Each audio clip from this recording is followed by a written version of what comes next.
Okay, तो आज के क्लास में हम लोग आप लोग का प्लम स्टडी करने वाले हैं, ठीक है। अभी तक हमने एप्पल, पियर, पीच, ठीक है, इतनी चीजें हम लोगों ने डिस्कस कर ली। इसके अलावा हमने डिस्कस किया था क्वींस, ठीक है।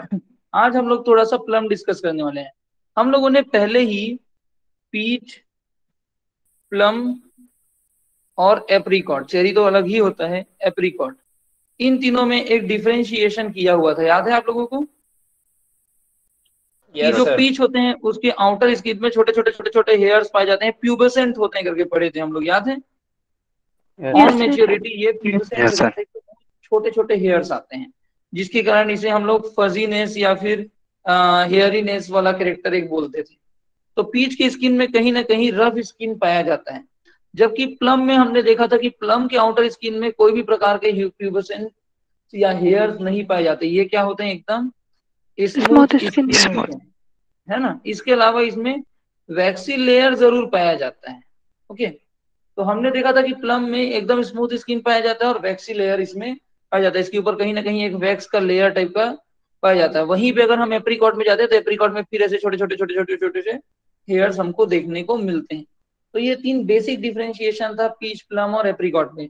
पीच जनरली रेडिश कलर के होते हैं, प्लम जनरली पर्पलिश या डार्क ब्लूइश कलर के होते हैं, और एप्रिकॉट एम्बर येलो कलर के होते हैं, येलो कलर के आसपास के होते हैं। ये तीन चीज हम लोगों ने देखा था ऑलरेडी। हम लोगों ने इसकी फोटोग्राफ्स जो है देखी हुई है। मैं एक काम करता हूँ, अगर एक बार और मैं आप लोगों को दिखा देता हूँ।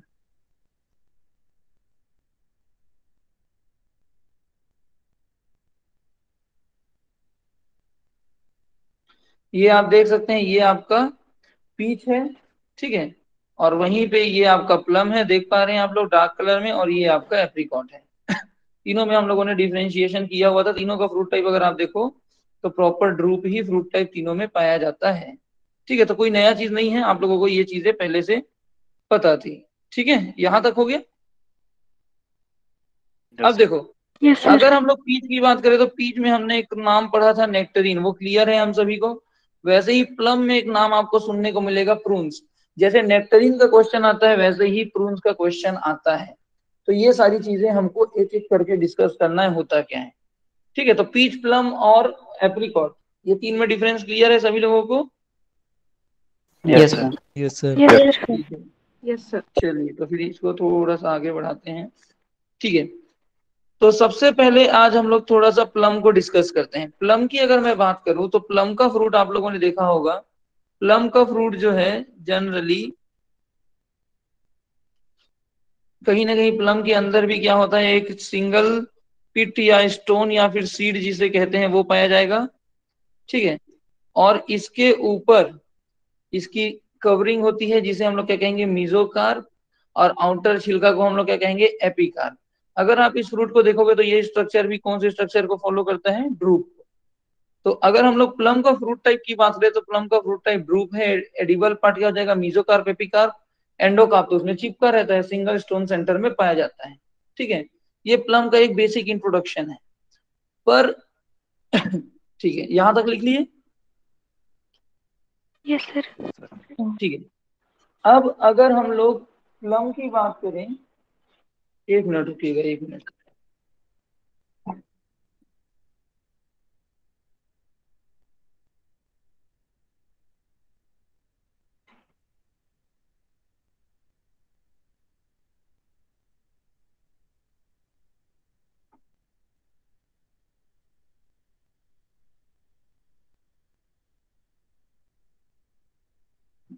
मौसम सभी के लोगों के साइड खराब है क्या? No no sir. Sir. No sir. No sir. हाँ, थोड़ा रायपुर में आज मौसम खराब है, ठीक। तो देखिए, अगर हम लोग जो है प्लम की बात करें तो प्लम में क्या होता है, प्लम नॉर्मली जितने भी फ्रूट होते हैं उसे हम लोग क्या कहते हैं, प्लम कहते हैं, जो कि प्लम की कैरेक्टरिस्टिक को फुलफिल करता है। लेकिन जैसा कि हमने पीच में देखी थी, कुछ वेराइटीज ऐसी थी जिसमें हेयर नहीं पाया जाता था, वैसे ही प्लम में कुछ वेराइटीज ऐसी हैं, ठीक है। नॉर्मली प्लम में कुछ ऐसी वेराइटी है जिसमें सॉलिड कंटेंट नॉर्मल वेराइटी के कंपैरिजन में ज्यादा मिलता है। अब सॉलिड कंटेंट मतलब क्या, हम लोग जनरली टीएसएस टाइप की चीज पढ़ते हैं ना, total soluble solid, carbohydrate, protein, fat, fibre, ये सबको मिला के टोटल सॉल्युबल सॉलिड बनता है ना, सॉलिड बनता है। तो क्या होता है कि प्लम में कुछ वेराइटीज पाई जाती है। फॉर एग्जांपल 5 से 10 वेराइटी ऐसी है जिसका टीएसएस 12% है, वहीं पे कोई एक आध वेराइटी ऐसी है जिसका टीएसएस 16% है। मतलब कहीं ना कहीं इसमें सॉलिड का कंटेंट जो है इन वेराइटीज के कंपेरिजन में ज्यादा है कि कम है? ज्यादा है। ज्यादा है। ज्यादा है ना। तो क्या होता है, प्लम में कुछ वेराइटीज ऐसी होती है जिसमें सॉलिड का कंटेंट ज्यादा होता है। पर्टिकुलरली कौन से सॉलिड का? तो शुगर का। इस प्रकार की वेराइटीज जिसमें नॉर्मल वेराइटीज की कंपैरिजन में ज्यादा प्रोपोर्शन में सॉलिड पाया जाता है, ज्यादा मात्रा में सॉलिड पाया जाता है, उसे हम लोग क्या कहते हैं? प्रून्स कहते हैं। और ये प्रून्स का क्वेश्चन आता है, ठीक है। क्वेश्चन सीधा सीधा ऐसे ही लिखा रहेगा, plum containing high proportion of, लिखिए high proportion of solid, particularly कौन सा solid? Particularly sugar, are known as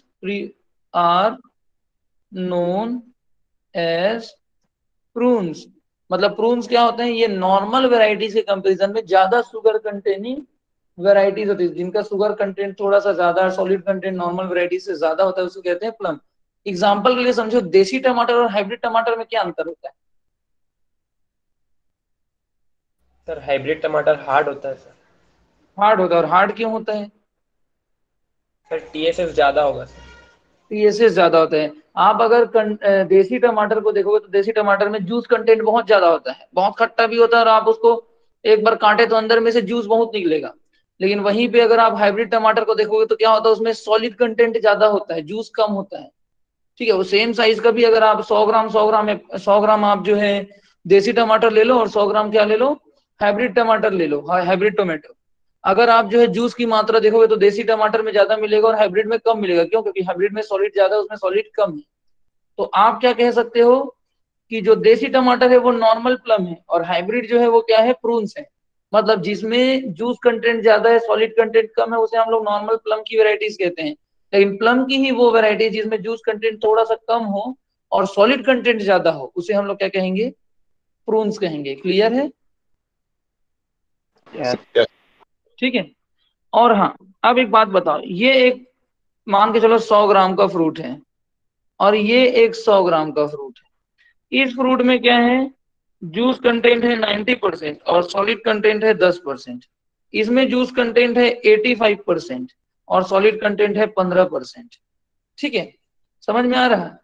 आप सबसे पहली बात तो ये कि ड्राइंग करने के लिए किसे प्रीफर करोगे? सुखाना है तो पहले कौन सूखेगा ज्यादा जल्दी, कौन सा सूखेगा?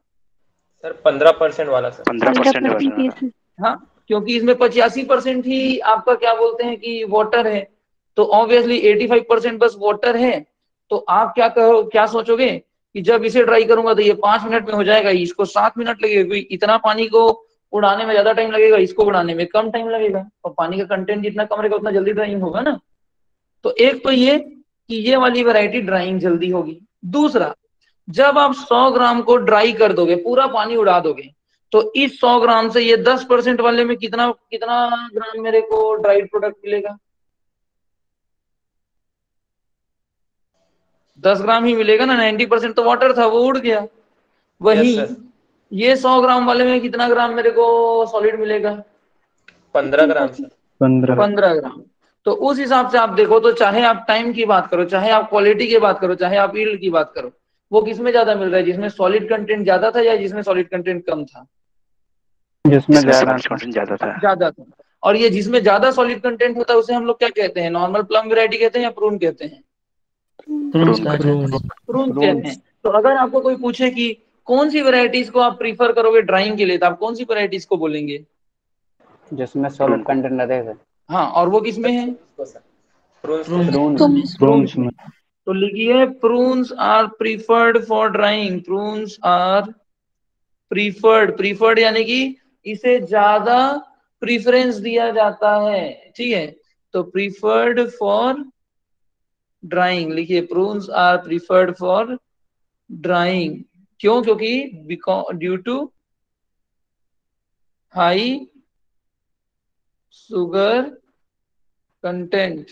ठीक है, इसका कैनिंग भी किया जाता है, इससे कैनिंग भी किया जाता है, ये भी आप याद रखेंगे। क्लियर है? आवाज आ रही ना?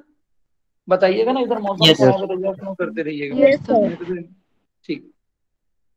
और ये जो प्रून के पल्प होते हैं, इसे आइसक्रीम वगैरह बनाने के लिए भी यूज करते हैं। खैर ये उतना इंपॉर्टेंट पॉइंट नहीं है।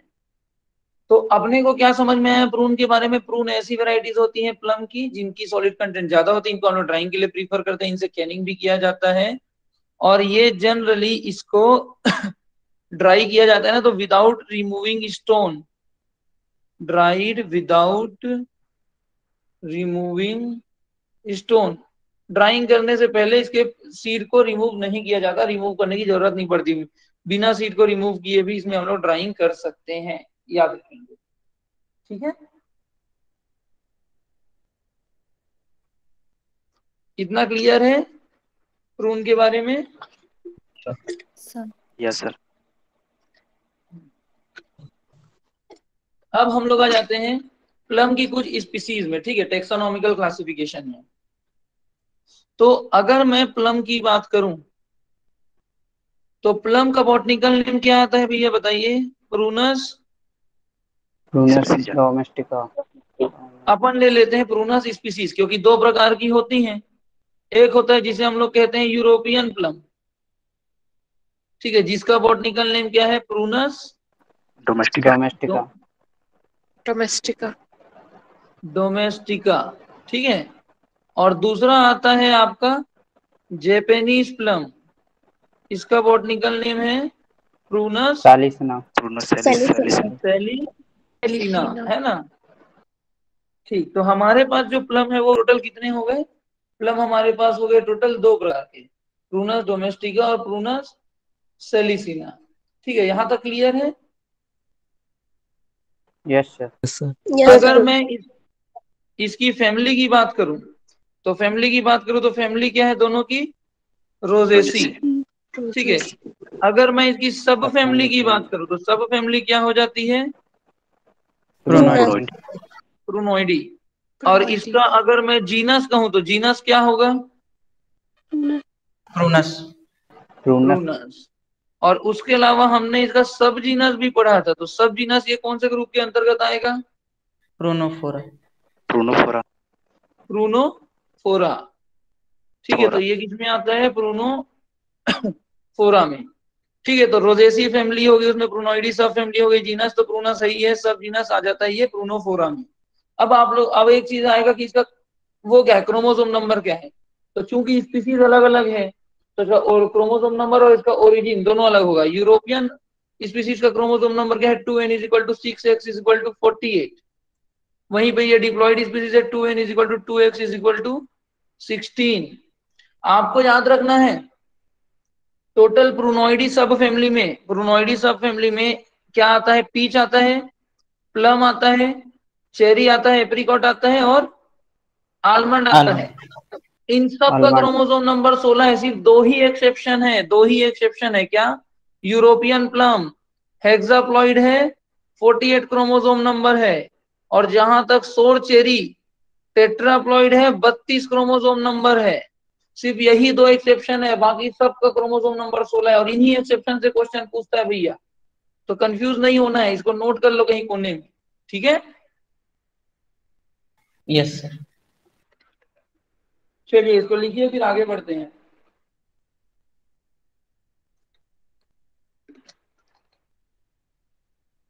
और सार चढ़ी का 32 है। सोर चेरी का ही है जहां तक। हाँ,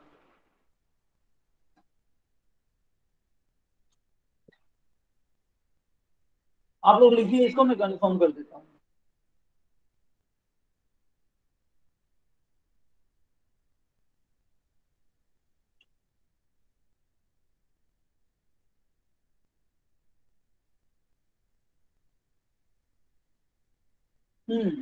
आपका जो सोर चेरी है वो 32 है, जहां तक, एक मिनट में।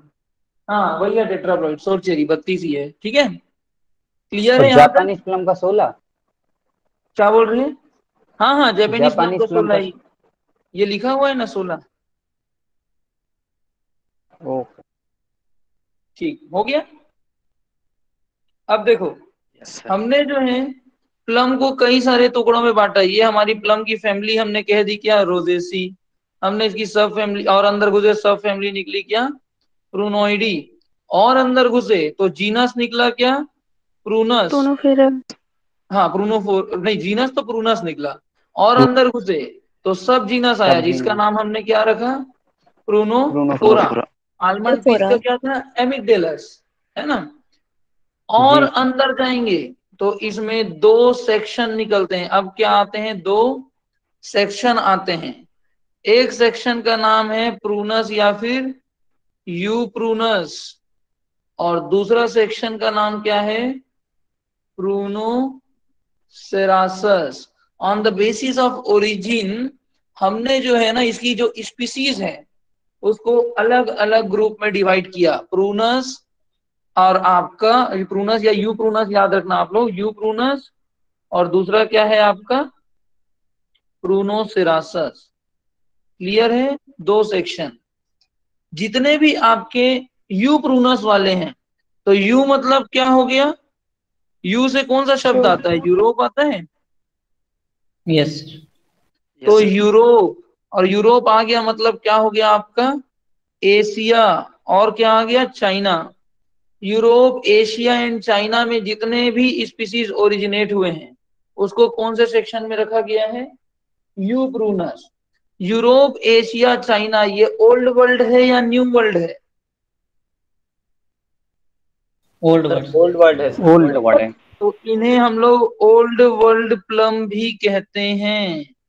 लेकिन जैसे ही अमेरिका की डिस्कवरी हुई, अच्छा चलो छोड़ो उसको, तो इसे हम ओल्ड वर्ल्ड प्लम कहते हैं क्योंकि ये यूरोप, एशिया, चाइना में पाया जाता है। इसमें जितनी प्रजाति पाई जाती हैं वो डिप्लॉइड भी होती है, टेट्राप्लॉइड भी होती है और हेक्साप्लॉइड भी होती है। मतलब इसमें डिप्लॉइड, टेट्राप्लॉइड, हेक्साप्लॉइड सभी प्रकार के स्पीसीज पाए जाते हैं। इसमें ऐसे तो बहुत सारी स्पीसीज होती हैं, पर इसमें मेजर जो 6 स्पीसीज होती हैं उसका नाम आप लोग लिख लीजिए। 5-6 स्पीसीज होती हैं मेजर इसमें, ठीक है। इसमें आता है क्या आपका मेजर स्पीसीज में, यूरोपियन प्लम, हेक्साप्लॉइड है कि नहीं है, ठीक है। यस। जैपेनीज प्लम क्या है, डिप्लॉइड है ना। Yes sir. उसके बाद एक आता है ब्लैक थॉर्न, टेट्राप्लॉइड स्पीसीज है, ये डिप्लॉइड स्पीसीज है, ये हेक्साप्लॉइड स्पीसीज है। देख पा रहे हो, सभी प्रकार के स्पीसीज आपको यहीं पे देखने को मिल गए। उसके अलावा एक आता है जिसे कहते हैं डैमसन प्लम, ये भी क्या है, हेक्साप्लॉइड। मैं आपको पूरे डिटेल में लिखा रहा हूँ, ठीक है। जितना यूज करना होगा, जितना याद कर पाओगे करना, लेकिन जब भी पढ़ोगे इसको पढ़ना जरूर एक बार।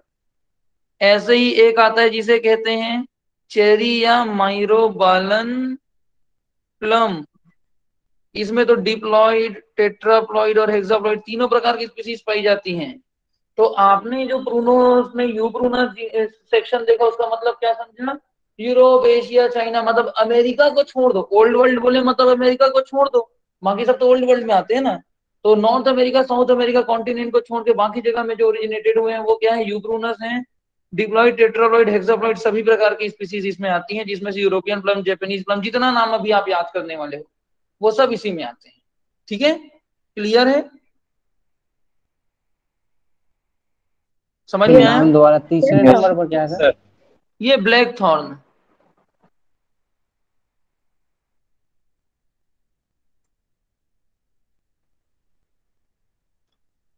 सर लास्ट वाला क्या लिखा है?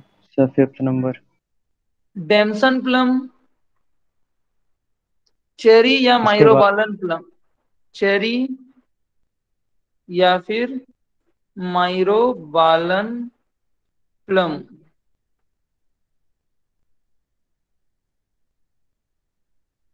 सर इस बार अब इसका देखो मतलब क्रोमोसोम नंबर। सब ये डिप्लॉय, इसमें तो तीनों ही पाया जाता है, डिप्लॉइड भी है, टेट्राप्लॉइड भी है, हेक्साप्लॉइड भी है। तीनों टाइप का क्रोमोसोम नंबर आपको देखने को मिलेगा। अभी लिखाऊंगा वो पूरा आएगा, डोंट वरी। अभी जो समझाना चाह रहा हूं पहले उसको समझो। ये चीज क्लियर हुआ। Yes sir. Yes sir. इसके बाद दूसरा सब जीनस आता है जिसका नाम क्या है, प्रूनोसेरासस। क्या हुआ, कुछ समय के बाद अमेरिका की डिस्कवरी हुई। तो अमेरिका की डिस्कवरी हुई तो अमेरिका में भी तो कुछ नए नए स्पीसीज देखने को मिले होंगे ना। तो अमेरिका में जो स्पीसीज देखने को मिलती है और उनके कैरेक्टर में कुछ वेरिएशन है, ठीक है, वो सब जो है किसमें आते हैं, प्रूनोसेरासस में। तो चूंकि ये कहाँ देखने को मिलती है अपने को, अमेरिका, और अमेरिका को हम ओल्ड वर्ल्ड कहते हैं या न्यू वर्ल्ड कहते हैं, new word. New world. World. तो न्यू ये वर्ल्ड। क्या हो गया अपना, न्यू वर्ल्ड प्लम कहते हैं। तो प्रूनोसेरासस में जो अमेरिका में ओरिजिनेट हुए हैं बहुत सारी स्पीसीज आती है, इसे न्यू वर्ल्ड प्लम कहते हैं, और इसमें पाई जाने वाली सभी स्पीसीज डिप्लॉयड ही होती हैं।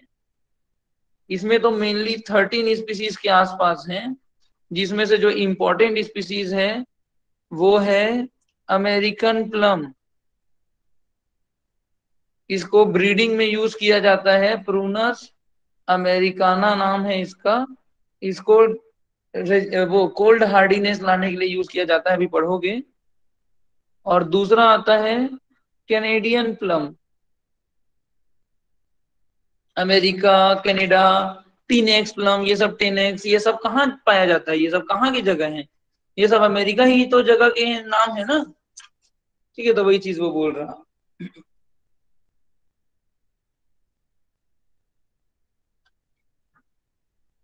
लास्ट वाला प्रूनस क्या लिखे? माइग्रा, कैनेडियन प्लम, कनाडा में कैनेडियन कर लो, अमेरिका का अमेरिकन कर लो, प्रूनस अमेरिका, प्रूनस नाइग्रा, ये इनका नाम है, ठीक है।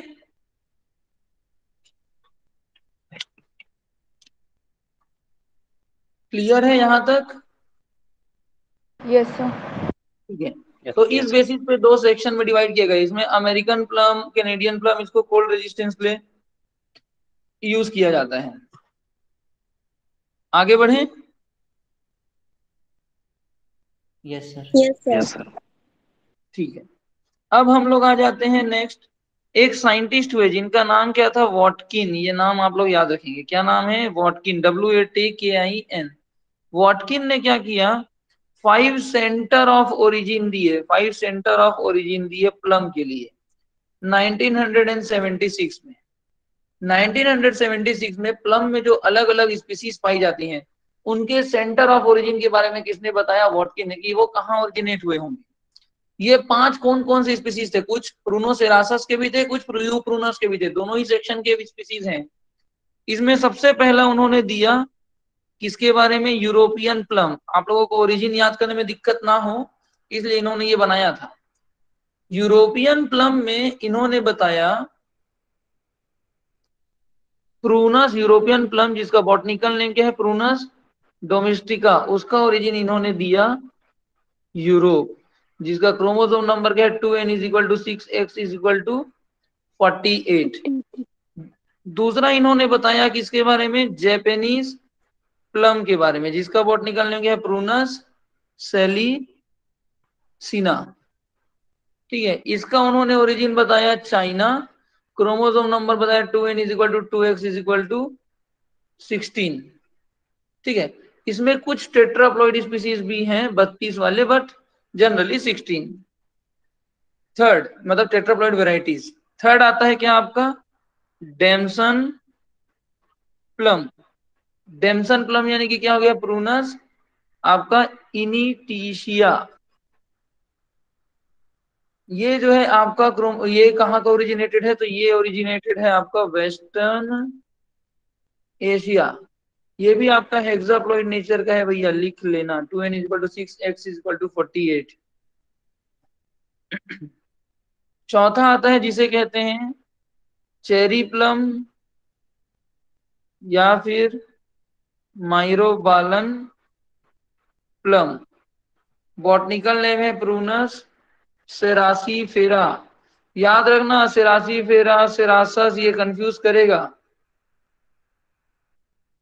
Western and central Asia, chromosome number है 2n =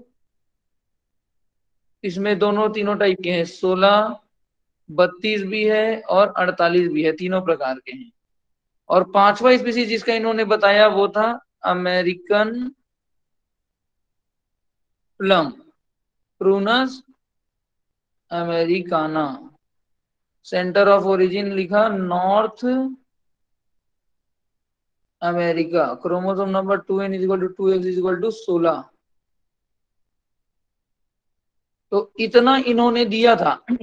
आपको इसको लिखने के लिए तो बोलेगा नहीं कोई एग्जाम में, लेकिन ये चीज मैं यहाँ पर टेबल इसलिए बना दिया हूँ कि भाई आपको आइडिया हो कि यूरोपियन प्लम का ये टोटल इतना डिटेल तो आपको रटना ही पड़ेगा, इसका ये डिटेल्स आपको याद करना ही पड़ेगा। डेमसन प्लम का इंपॉर्टेंट है ही है क्रोमोसोम नंबर, और एक आपका क्या आता है, एक ऊपर में यहाँ पर जो ब्लैक थॉर्न पड़े हो, ये इंपॉर्टेंट रहेगा। तो इतने को आप याद रखेंगे। आपको क्वेश्चन बनेगा कि सेंटर ऑफ ओरिजिन कितने दिए थे वॉटकिंस ने, प्लम में तो 5 दिए थे, या सेंटर ऑफ ओरिजिन के बारे में प्लम के किसने बताया था, तो वॉटकिन नाम के साइंटिस्ट ने बताया था। ये आपको याद रखना है। यहाँ तक क्लियर है आप लोगों को? Yes, sir. Yes, sir. यहीं पे एक स्पीसीज का और क्रोमोसोम नंबर लिख लो, ब्लैक थॉर्न। नाम सुने हैं ब्लैक थॉर्न? प्रूनस लिख लो इसके बारे में, स्पाइनोसा, ये अभी याद करना ही पड़ेगा। इसका क्रोमोसोम नंबर है 2n = 4, x = 32। इसको अलग से लिख लो, ये उन्होंने दिया नहीं था पर लिख लिया है, काम आएगा।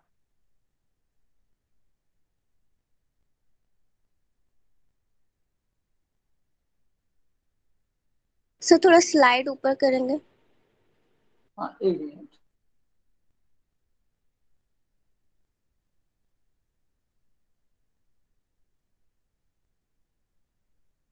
सर इसका ओरिजिन? हाँ, क्या बोल रही हैं? सर इसका कोई ओरिजिन नहीं है क्या? ब्लैक थॉर्न आपका ये इसके अंतर्गत है, क्या नाम है आपका, यूप्रूनस। तो यूरोप या एशिया दोनों में से कोई एक होगा। इसका ओरिजिन नहीं दिया गया। इन्हीं 5 स्पीसीज के ओरिजिन के बारे में इन्होंने बताया है वॉटकिन ने, इन्होंने ही जस्टिफाई किया कि इसका ओरिजिन कहाँ है, तो ये 5 का ही दिया हुआ है। बाकी ये यहीं आसपास कहीं है, यूरोप एशिया। ठीक, यहाँ तक लिख लिए सभी लोग? Yes sir. Yes sir. ठीक। अब देखो, अब टेक्सोनॉमी हो गया, हमने सेंटर ऑफ ओरिजिन के बारे में पढ़ लिया कि हाँ भाई 5 प्रकार के सेंटर ऑफ ओरिजिन है प्लम के, 5 अलग अलग स्पीसीज के, जो हमको एक पर्टिकुलर चीजों में दिया गया था। अब भाई हमको अगर प्लम के बारे में पढ़ना है, तो जो कल्टीवेटेड प्लम है, कल्टीवेटेड प्लम यानी कि जिसकी खेती की जाती है कमर्शियल स्केल पे, जिसके फ्रूट बिकते हैं, वो इतने प्रकार के प्लम में से कौन कौन से हैं? 2 ही हैं। एक जिसे हम लोग क्या कहते हैं, यूरोपियन प्लम कहते हैं, और दूसरा जिसे हम लोग क्या कहते हैं, जेपनीज प्लम कहते हैं। यही 2 प्लम हैं जिसको हम लोग जो है कल्टीवेट करते हैं, खेती करते हैं। बाकी सारे अदर स्पीसीज जो हैं, अदर स्पीसीज जितने भी हैं, उसको हम लोग या तो रूट स्टॉक पर्पस के लिए यूज करते हैं, रूट स्टॉक पर्पस के लिए यूज करते हैं, या फिर ब्रीडिंग पर्पस के लिए करते हैं। ब्रीडिंग पर्पस यानी कि ड्वार्फिंग या कोई स्ट्रेस या और कोई दूसरा प्रकार का जीनोमिक कंस्टिट्यूशन के लिए हम यूज करते हैं। एग्जाम्पल के तौर पे अगर आप लोग देखना चाहें तो प्लम में जो आपके कैनेडियन या अमेरिकन, ये जो है ये अमेरिकन प्लम है, इनको हम लोग जो है कोल्ड हार्डीनेस के लिए यूज करते हैं। ठीक है, रूट स्टॉक में कोल्ड हार्डीनेस के लिए। वैसे ही और कोई पर्टिकुलर पर्पस के हैं उनको, और अभी जैसे रूट स्टॉक पढ़ोगे तो और क्लियर होगा। तो ये जो अदर स्पीसीज है, इनका उपयोग हम लोग क्या करते हैं, रूट स्टॉक या ब्रीडिंग के लिए करते हैं। खेती केवल और केवल यूरोपियन स्पीसीज और जापानीज स्पीसीज की होती है, यूरोपियन प्लम और जापानीज प्लम की। ये चीज क्लियर है सभी लोगों को? इनका बॉटनिकल नेम तो सबको क्लियर होगा। यूरोपियन प्लम का क्या है बॉटनिकल नेम बताइए? Prunus Domestica. Prunus domestica. Chromosome number 48। 48. Origin Europe. Europe. वहीं पे इसका जापानीज का China. Prunus salicina. Salicina. Origin China. China. Okay. और क्रोमोसोम नंबर 16। अब चाहे आप यूरोपियन प्लम को पकड़ो या आप जापानीज प्लम को पकड़ो, दोनों में एक एक सवाल खड़े होते हैं, उन क्वेश्चंस को पकड़ते हैं। ठीक है, आपके लगभग चीजें वहीं खत्म हो जाएंगी। सबसे पहला क्वेश्चन ये आता है कि भाई जापानीज प्लम को पहले पकड़ते हो कि ये छोटा सा क्वेश्चन है। जापानीज प्लम जिसका बॉटनिकल नेम क्या है, प्रूनस सेलिसिना। क्रोमोसोम नंबर है 2n = 16, जो कि अच्छी बात है। और ओरिजिन है इसका चाइना। तो जब ओरिजिन चाइना है तो इसको जापानीज प्लम क्यों कहते हैं? चाइनीज प्लम बोलना चाहिए कि नहीं बोलना चाहिए, या तो एशियन प्लम बोलना चाहिए। तो Yes, याद sir. रखेंगे कि एक्चुअल में इस क्रॉप का ओरिजिन चाइना है। प्रूनस सेलिसिना जो स्पीसीज है वो चाइना में ही ओरिजिनेट हुआ है, वहीं सबसे पहले पाया गया था। लेकिन इसको 200 से 400 साल पहले, आज से 200 से 400 साल पहले इसको कहां इंट्रोड्यूस किया गया? Introduced to Japan. और जापान में जब इंट्रोड्यूस किए गया तो ये जापान से फिर ये पूरे वर्ल्ड में फैला। तो पूरे वर्ल्ड वाले को क्या लगता है कि ये कहां से आया हमारे पास? जापान से। तो इसका नाम क्या रख दिया? Japanese plum. ये कोई पहली बार हुआ है क्या? हमने ऑलरेडी पर्सिका में देखा, प्रूनस पर्सिका में पीच का नाम पर्सिका रख दिया कि चाइना ओरिजिनेटेड था, लेकिन उन लोग जो है पर्सिया ईरान के नाम पे रख दिया कि वहीं पहले देखिए। ऐसे ही कीवी फ्रूट में आपने देखा है या देखोगे अभी, न्यूजीलैंड का नेशनल फ्रूट, हमको ऐसा लगता है कि न्यूजीलैंड में ओरिजिनेटेड है, ओरिजिनेटेड चाइना में है ना। तो जो पर्टिकुलर फ्रूट जहां से फेमस होता है उसके नाम पे उसका नाम पड़ता है, ठीक है। तो जापानीज प्लम को 200-400 साल पहले ही हमने जापान में इंट्रोड्यूस किया था, पर जापान से ये क्या हुआ? डिसेमिनेटेड टू द वर्ल्ड, पूरे वर्ल्ड में फैला, और इसलिए इसका नाम क्या पड़ गया? Japanese plum. याद रहेगा? Yes, sir. Yes sir. ठीक है। दूसरा आता है हमारा एक क्वेश्चन यूरोपियन प्लम से। अगर हम यूरोपियन प्लम की बात करें तो बोटनिकल नेम हो गया प्रूनस डोमेस्टिका, क्रोमोसोम नंबर हो गया 2n = 6, s = 48, ओरिजिन हो गया यूरोप। यूरोप अपने आप पे बहुत बड़ा है। प्रूनस डोमेस्टिका में 2n = 6, s = 48 बोला है, और यहाँ पे क्रोमोसोम नंबर 2n = 2, x = 16 है। और आप लोग को याद होगा तो आपने एलो टेट्राप्लॉइड में एलो हेक्साप्लॉइड में भी यूरोपियन प्लम पढ़ा हुआ था, याद है? अभी जिन लोगों ने पढ़ा होगा या प्रीवियस टाइम का याद होगा, पॉलीप्लॉइडी में मैंने पढ़ाया हुआ है। एलो हेक्साप्लॉइड में यूरोपियन प्लम का नाम पढ़े हो कि नहीं पढ़े हो? Yes sir. Yes sir. Yes sir. तो भाई यस सर। ये डिप्लॉइड है तो ये हेक्साप्लॉइड हुआ कैसे? और हेक्साप्लॉइड है और हमने इसको एलो हेक्साप्लॉइड में पढ़ा है, मतलब बहुत सारे अलग अलग स्पीसीज का इन्वॉल्वमेंट होगा तभी तो एलो हेक्साप्लॉइड में हुआ ना। सेम स्पीसीज से बना होता तो Yes, sir. ऑटो हेक्साप्लॉइड में होता। तो वो क्या है, वो कौन सी स्पीसीज है, ये हमको जानना बहुत जरूरी है। तो याद रखेंगे जो आपका जो प्रूनस डोमेस्टिका है ना, ऐसा माना जाता है कि एक वैरायटी है जिसके हम लोग क्या कहते हैं, एक स्पीसीज है जिसे हम लोग क्या कहते हैं, माइरोबालन प्लम। ठीक है, प्रूनस सेरासीफेरा। ठीक है, प्रूनस Yes. सेरासीफेरा को ही हम लोग माइरोबालन प्लम कहते हैं। अगर आप लोग इसका वो देखो क्रोमोसोमिक कंस्टिट्यूशन, तो ये अपने आप में क्या है, डिप्लॉइड नेचर का है। प्रूनस सेरासीफेरा है, डिप्लॉइड है, 2n = 2, x = 16। ये माइरोबालन प्लम का क्रॉस किससे हो गया आपका? Black thorn. याद है ब्लैक थॉर्न? मैं बोला था आगे इंपॉर्टेंट है, काम आएगा। बॉटनिकल नेम क्या था? Prunus Spinosa. स्पाइनोसा। ये क्या था? टेट्राप्लॉइड नेचर का था। Yes, sir. Yes sir. Yes sir. 2n = 4, x = 32। इन दोनों के बीच में हुआ क्रॉस। इन दोनों के बीच में क्रॉस होने से एक ट्रिप्लॉइड स्पीसीज का निर्माण हुआ। ट्रिप्लॉइड स्पीसीज ऑब्वियसली इसका जो है क्रोमोसोम नंबर, इसका गैमीट बनेगा x और इसका गैमीट बनेगा 2x। भाई टेट्राप्लॉइड का गैमीट तो डिप्लॉइड ही बनेगा ना, डिप्लॉइड का गैमीट हैप्लॉइड ही बनेगा। दोनों जुड़े तो क्या बन गया यहाँ पास? 3x बना। कोई चीज, कोई दिक्कत है यहाँ तक किसी को? No, no sir. Sir. No sir. एक ट्रिप्लॉइड स्पीसीज का डेवलपमेंट हुआ।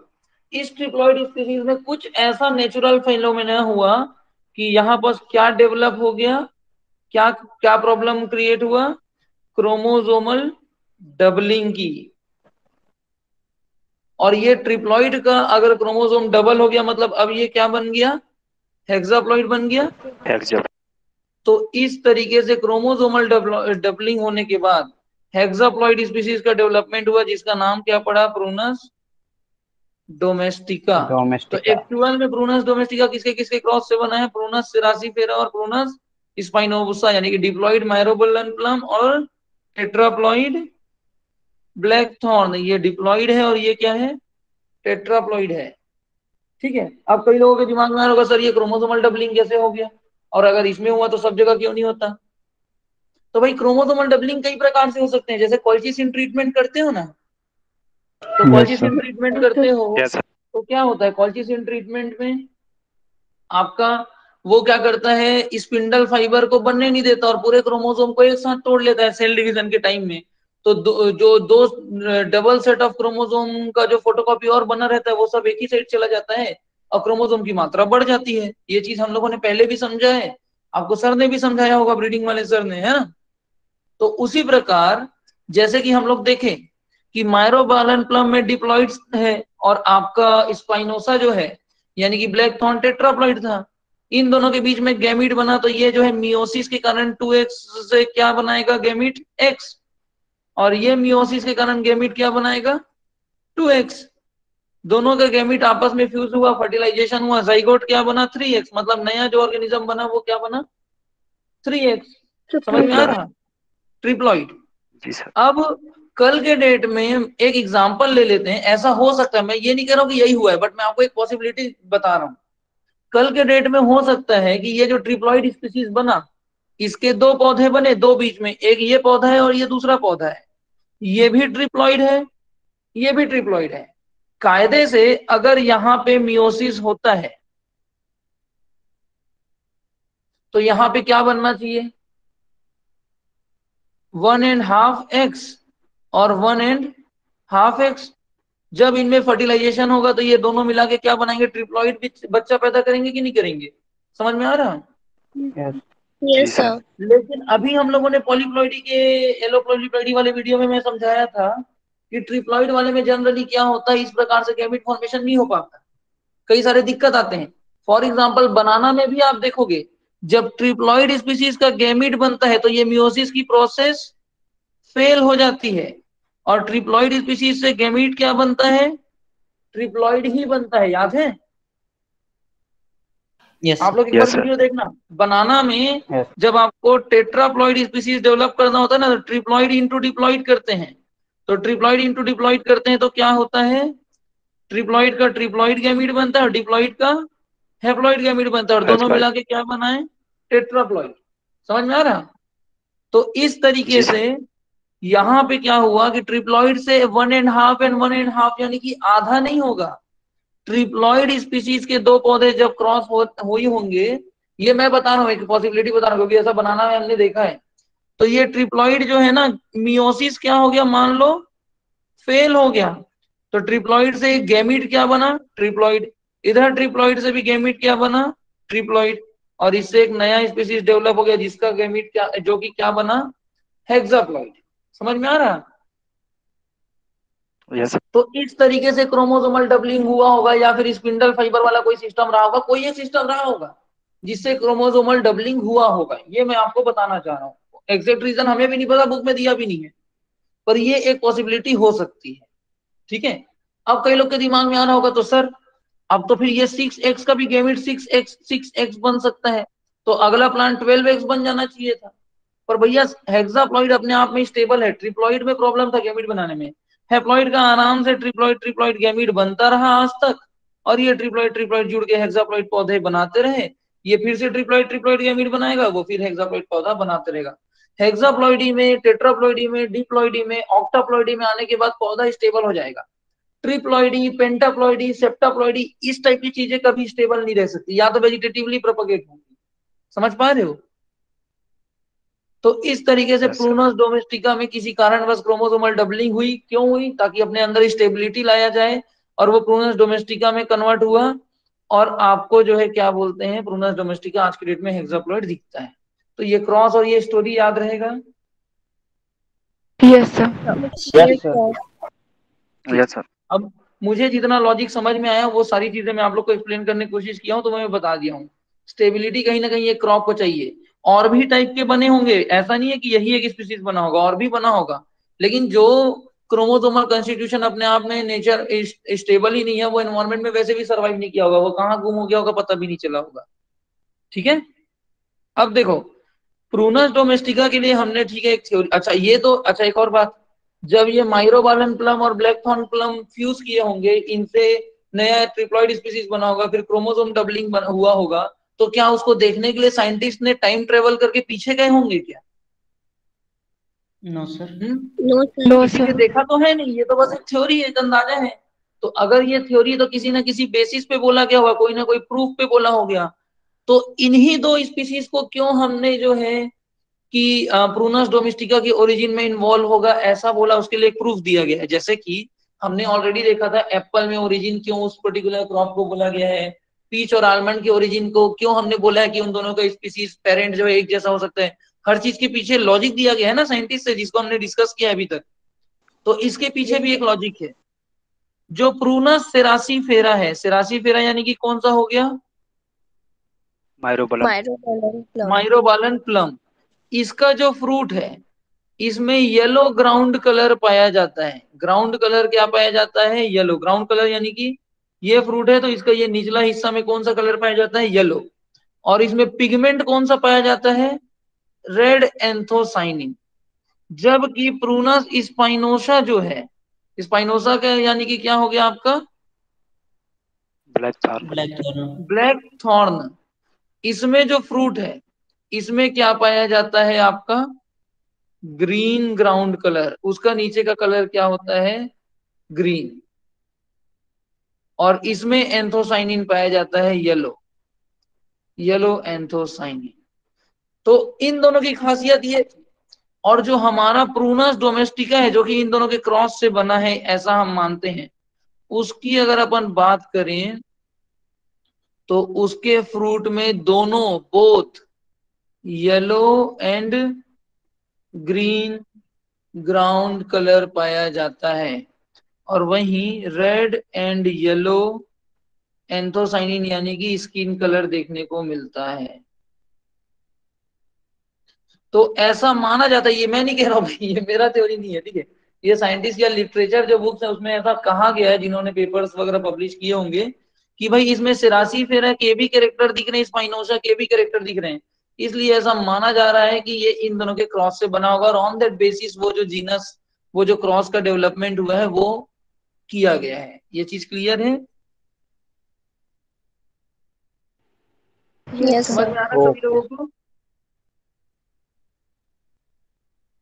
ठीक है, तो एक रीजन है, इसको याद नहीं करना है, इसको बस समझना कि क्या हो सकता है। ठीक है, कैसे चीजों को जस्टिफाई किया जाता है।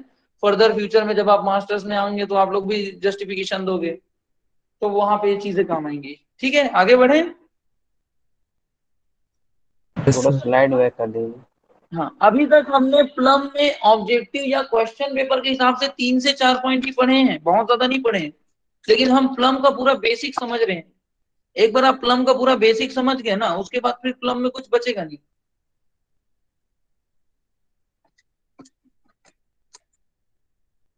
ये जो नोट्स आप लोग बना रहे हो, अगर फ्यूचर में फ्रूट साइंस लेते हो, इस नोट्स को आराम से पढ़िएगा। सिर्फ इतने को भी पढ़ के जाओगे ना, मैं बता रहा हूं, आप लोग एमएससी फर्स्ट ईयर में ही नेट क्लियर कर दोगे। अगर अच्छे से पढ़ोगे तो फोर्थ ईयर में ही फ्रूट साइंस का नेट निकाल लोगे।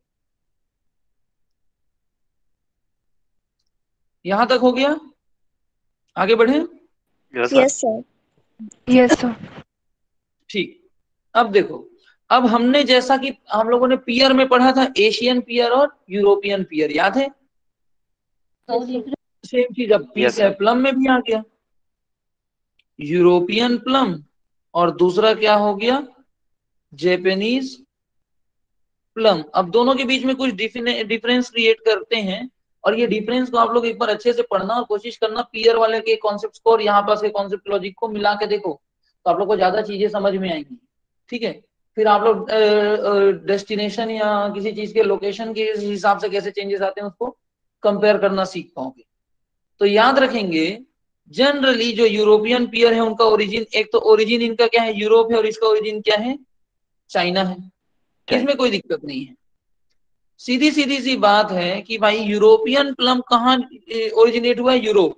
अब आप लोग जरा एक बार ये देखो, ये हमारा पृथ्वी है। चलो एक काम करते हैं, मैं नक्शा ही दिखाता हूँ।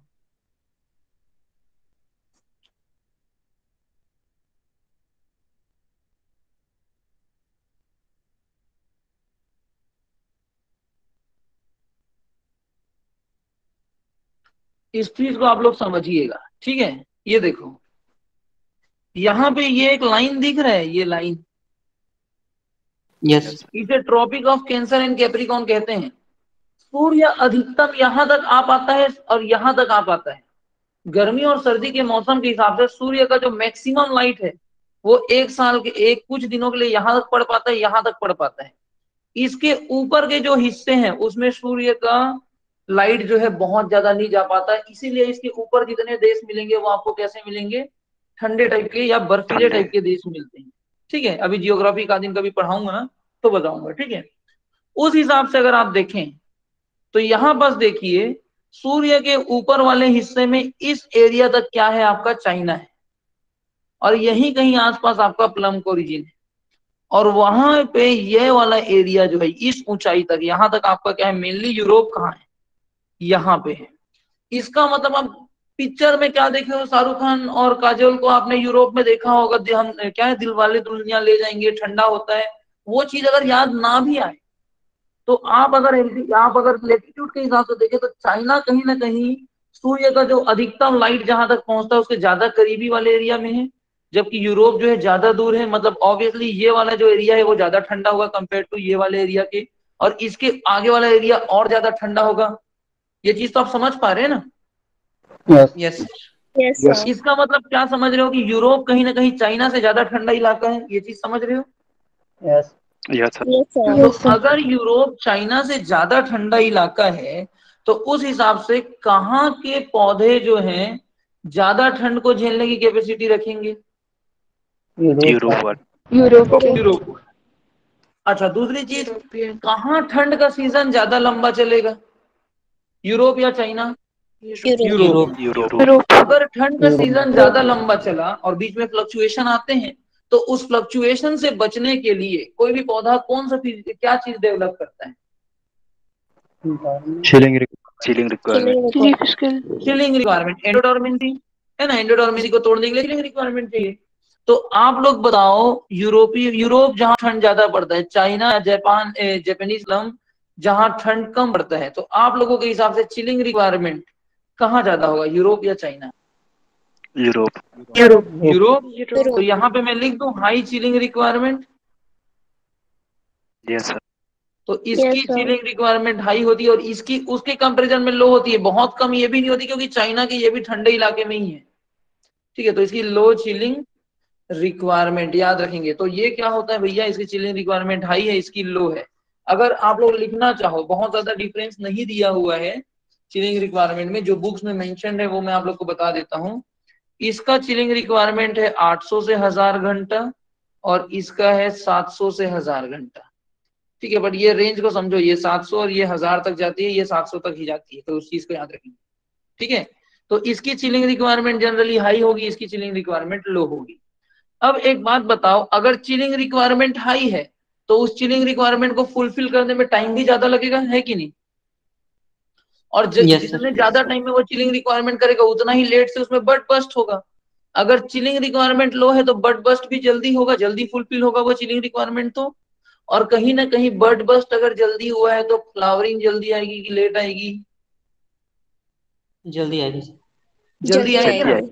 तो याद रखेंगे, जैसे कि एशियन पियर और यूरोपियन पियर में देखा था कि यूरोपियन वाले में फ्लावरिंग जो है जनरली क्या होती है, लेट आती है, और इसमें फ्लावरिंग जनरली जल्दी आ जाती है। उसमें हमने देखा था ये मार्च फर्स्ट वीक में आता था जनरली, जबकि ये फरवरी फर्स्ट वीक में आ जाता था। इसमें फरवरी सेकेंड से लेके थर्ड वीक तक फ्लावरिंग आ जाती है जापानीज में। क्यों? क्योंकि इनकी चिलिंग रिक्वायरमेंट कम है, ठीक है। क्लियर है ये चीज?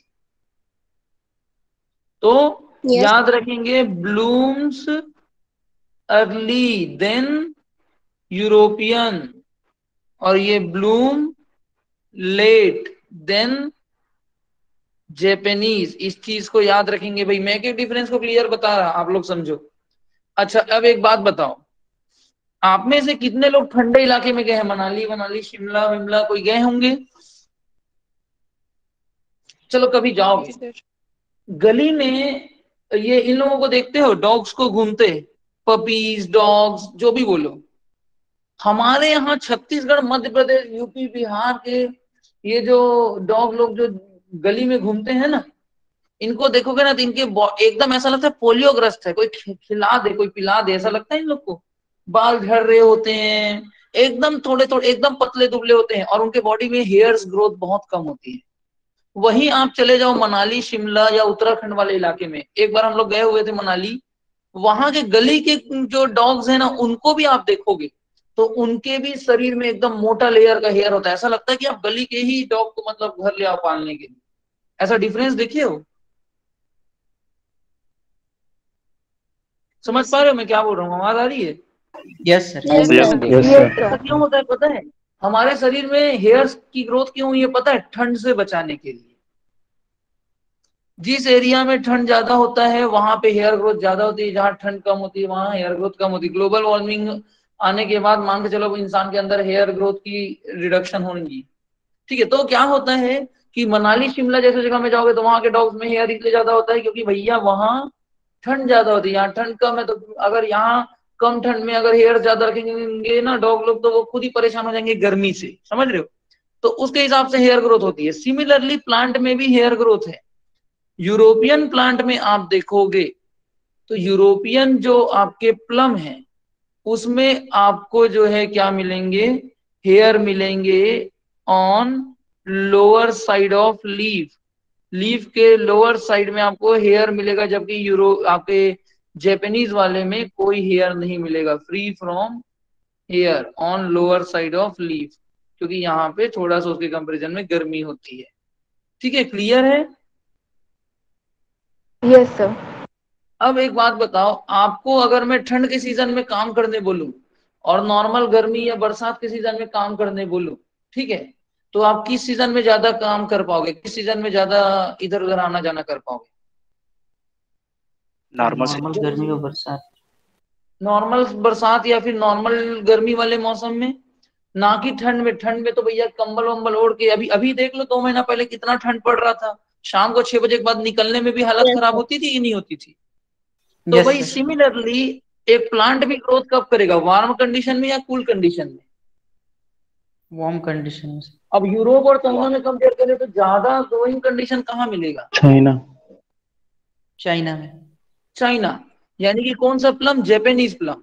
तो याद रखेंगे भैया ये मोर विग्रस होते हैं, मोर विग्रस, मोर प्रोडक्टिव, ठीक है, मोर प्रिकॉशियस, यानी कि फ्लावरिंग इसमें बहुत जल्दी आती है, और resistant to disease. Resistant to disease क्यों? क्योंकि एक बात बताओ, जब जहां ज्यादा फेवरेबल ग्रोथ कंडीशन है वहां माइक्रो ऑर्गेनिज्म का ग्रोथ भी सबसे ज्यादा होगा, यानी कि चाइना में माइक्रोब्स का Yes, ग्रोथ sir. भी ज्यादा होगा। मतलब चाइना में इंसेक्ट डिजीज का अटैक भी ज्यादा होगा, और इंसेक्ट डिजीज का अटैक ज्यादा है तो रेजिस्टेंस भी तो वही क्रिएट होगा ना। जहां बीमारी ही नहीं है वहां रेजिस्टेंस थोड़ी क्रिएट होगा। इसीलिए ये ज्यादा रेजिस्टेंट टू डिजीज होते हैं। जबकि आप इनकी बात करो तो यहाँ ग्रोथ कंडीशन नहीं है, इसलिए ये क्या होते हैं? लेस विग्रस होते हैं। अब विग्रस ग्रोथ ही ढंग से नहीं कर रहे हैं, प्रोडक्टिविटी भी इनकी क्या होती है? लेस होती है। ये जो है लेस प्रिकॉशियस होते हैं, थोड़ा लेट से फ्लावरिंग आती होगी, ग्रोथ स्लो है, और less resistant to disease. Disease के लिए कम रेजिस्टेंस होते हैं। सेम डिफरेंस आपको वहां पे यूरोपियन पीयर और एशियन पीयर में भी मिलेगा। ठीक है, तो इस चीज को समझिए। क्लियर है ये चीज? Yes, sir. प्लांट Yes, का sir. डिफरेंस, लीफ का डिफरेंस, यस सर। ठीक है। और फ्लावरिंग, किसमें फ्लावरिंग जल्दी आएगी? तो याद रखेंगे इसमें फ्लावरिंग लेट से आती है और जापानीज में अर्ली आती है। पूरा डिफरेंस उसके क्लाइमेट और उसके ओरिजिन के बेसिस पे चल रहा है, अगर आप देखो तो पूरा सिर्फ और सिर्फ क्लाइमेट के ऊपर। तो क्लाइमेट कितना इंपॉर्टेंट है समझो। कभी आप लोग को समय मिले ना, कभी भी एकदम फ्री टाइम में, कभी आप लोग जो है खाना बना रहे हैं, कुछ भी कर रहे हैं, कोई भी अनअकैडमी, यूपीएससी, पीएससी का ना बेसिक जियोग्राफी के 2-3 वीडियोस देख लेना, अर्थ जियोग्राफी देखना, आपको क्लाइमेट और उसके कारण कितने डिफरेंस होते हैं ये सब समझ में आएंगे। हम लोग तो बीमारी की बात कर रहे हैं। आप देखोगे सबसे गरीब देश एक पर्टिकुलर लेटीट्यूड में आते हैं और सारे अमीर देश एक पर्टिकुलर पर्टिकुलर लेटीट्यूड में आते हैं। ये सब क्लाइमेट से होता है। तो क्लाइमेट कैसे रिस्पॉन्सिबल है इन सब चीजों में, इस चीज को बढ़िया रिलेट करके बताएंगे। ग्रोइंग कंडीशन, आपकी वर्किंग कंडीशन डिसाइड करती है कि आप कितने अमीर या कितने गरीब हो। तो वो सारी चीजें हैं और उसी चीज को रिलेट करके मैं यहाँ पे आपको बता रहा हूँ, तो इस चीज को बिल्कुल पढ़िएगा। ठीक है, तो यहाँ तक समझ में आया आपको? दोनों स्पीसीज के बीच में डिफरेंस वगैरह क्लियर हो गया? Yes, sir. Yes, Yes, sir. Okay, ठीक है। तो हम लोगों को ये दोनों स्पीसीज का डिफरेंस क्लियर हो गया, अपने को ये समझ में आ गया दोनों स्पीसीज की खासियत क्या है, ओरिजिन कैसे है, क्यों किसका नाम क्या पड़ा, किसमें हेक्साप्लॉइडी है, अगर यूरोपियन तो क्यों हेक्साप्लॉइडी है, कैसे बना, सारा चीज हमको समझ में आ गया। इसके अलावा एक थर्ड मोस्ट इंपॉर्टेंट स्पीसीज है जिसके बारे में आपको पता होना चाहिए, ये तीसरा है और लास्ट है, जिसका नाम है आपका क्या, प्रूनस इंसिटिटिया। इसे हमने डेमसन प्लम का नाम दिया हुआ है। ठीक है, याद Yes, रखना भैया, ये क्वेश्चन आपके ट्रेजर ऑफ फ्रूट्स हैं जो सॉल्व करते हैं उनको ये क्वेश्चन मिल जाएगा। डेमसन प्लम, इसका ओरिजिन है वेस्टर्न एशिया, क्रोमोसोम इसका हेक्साप्लॉइडी है, यानी कि कितना हो जाएगा 2n = 48। ठीक है, ये इसके बेसिक जो सेटअप है ये तो आपको पहले से पता है। इसकी खासियत ये है कि सबसे पहली बात तो याद रखना, ये हेक्साप्लॉइड है लाइक यूरोपियन प्लम। ये इसलिए लिखा रहा हूं क्योंकि आपको पता होना चाहिए कि यूरोपियन प्लम और डेमसन प्लम ये दो ही है जो कि मोस्टली हेक्साप्लॉइड है। इसकी खासियत ये है कि एक तो इसके फ्लावर और फ्रूट बहुत ज्यादा सुंदर आते हैं। कौन से कलर के आते हैं? सिल्वर ग्रे कलर के आते हैं। फ्लावर और फ्रूट किस कलर के आते हैं? सिल्वर ग्रे कलर के, बहुत ज्यादा ऑर्नामेंटल लगते हैं, इसलिए इसे ऑर्नामेंटल पर्पस में यूज होता है। पहला पॉइंट समझ में आया आप लोग को? yes, आ रहा है। दूसरा, इसको हेजरो यानी कि या फिर शेल्टर बेल्ट, विंड ब्रेक के रूप में यूज नहीं करते हैं, हवा तूफान, तेज हवा तूफान को Yes, sir. रोकने के लिए, तो हेजरो या शेल्टर बेल्ट के रूप में उपयोग किया जाता है। ये दूसरा सबसे इंपॉर्टेंट पॉइंट है, क्योंकि इसके पौधे बहुत कॉम्पैक्ट होते हैं, पत्तियां या ब्रांचेस के बीच में बहुत ज्यादा गैपिंग नहीं होती, एकदम बढ़िया कॉम्पैक्टली फिटेड होते हैं, तो इसलिए इसका उपयोग किया जाता है। ठीक है, इसका जो फ्रूट है ना वो नहीं आता है सिल्वर ग्रे कलर का, फ्लावर आता है, इसलिए यूज किया जाता है, याद रखना। और एक और चीज याद रखिएगा, ये जितने टेम्परेचर हम लोग, कभी आप लोगों ने देखा है गुआवा को फ्लावरिंग के लिए, मैंगो को वाह कितना सुंदर फूल है, या केला को कितना सुंदर फूल करके उगाते होंगे, कभी देखे हो? No, no, sir. sir. लेकिन आप टेम्परेट क्रॉप में पियर, पीच, प्लम, इनके फूल इतने सुंदर है कि इसको फूल के लिए भी उगाया जाता है, फ्रूट को छोड़ के।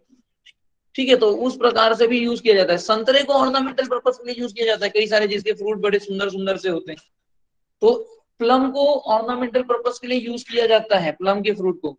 ताइवान का प्लम जो है नेशनल फ्लावर है, समझ रहे हो?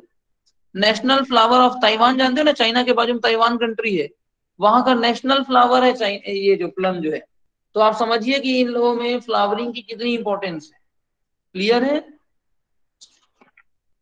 तो यहाँ तक Yes, sir. क्लियर हुआ आप लोग को? अब ये बेसिक इंट्रोडक्शन था, ठीक है। अब हम लोग प्लम का एक बेसिक बॉटनी में आप लोग को बता देता हूँ। प्लम की अगर बात करें भाई, प्लम अपने आप में एक डेसिडुअस प्लांट है, जो कि आपको अभी तक समझ में आ गया होगा। इसमें व्हाइट कलर के फ्लावर आते हैं, याद रखेंगे, ठीक है। 2 से 3 फ्लावर एक साथ आते हैं, क्लस्टर में फ्लावर आते हैं, याद रखना, क्लस्टर में फ्लावर आते हैं प्लम में, ठीक है। इसमें स्पर में भी फ्लावरिंग होती है, और क्या बोलते हैं, ब्रांच में भी फ्लावरिंग होती है, मोस्टली स्पर में होती है, लेकिन याद रखेंगे। अगर हम इसके फ्लावरिंग टाइम की बात करें तो 2nd वीक ऑफ फेब्रुवरी में इसमें फ्लावरिंग आ जाती है। अगर इसके इन्फ्लोरेसेंस की बात करें तो उसे हम फेसिकल कहते हैं, ठीक है। अगर हम इसके फ्रूट सेटिंग की बात करें तो इसकी फ्रूट सेटिंग लगभग हमको मार्च में देखने को मिल जाती है, मार्च की स्टार्टिंग में। और इसका फ्रूट जो है हार्ट शेप्ड होता है, हार्ट शेप्ड फ्रूट इसमें पाए जाते हैं। ये आप लोग नोट कर लीजिए। इसका फ्रूट टाइप अगर कोई पूछे तो क्या है? Drupe, edible part, epicarp and mesocarp. Mesocarp, लिखिए इसे। सर थोड़ा ऊपर करिए इन्फ्लोरेसेंस सर। क्या लिखा? हाँ सर इन्फ्लोरेसेंस। इन्फ्लोरेसेंस आपका फेसिकल है। सर सेकेंड वीक ऑफ फरवरी है ना? हाँ फेब्रुवरी है, ठीक है। इसकी फ्लावर की अगर एक दो बात और देखें तो इसकी फ्लावरिंग जो है याद रखेंगे, प्रोटोगाइनस टाइप की फ्लावर आती है। प्रोटोगाइनस यानी कि मतलब क्या हुआ भैया, इसमें जो है फीमेल जो है पहले मेच्योर होती है कंपेयर टू मेल, तो प्रोटोगाइनी पाई जाती है। आप लोग को अगर याद हो तो हमने पोपलू करके पढ़े थे ना, तो उसमें एक आपका जो है क्या था, पोमग्रेनेट था, और दूसरा प्लू मतलब क्या था, प्लम था।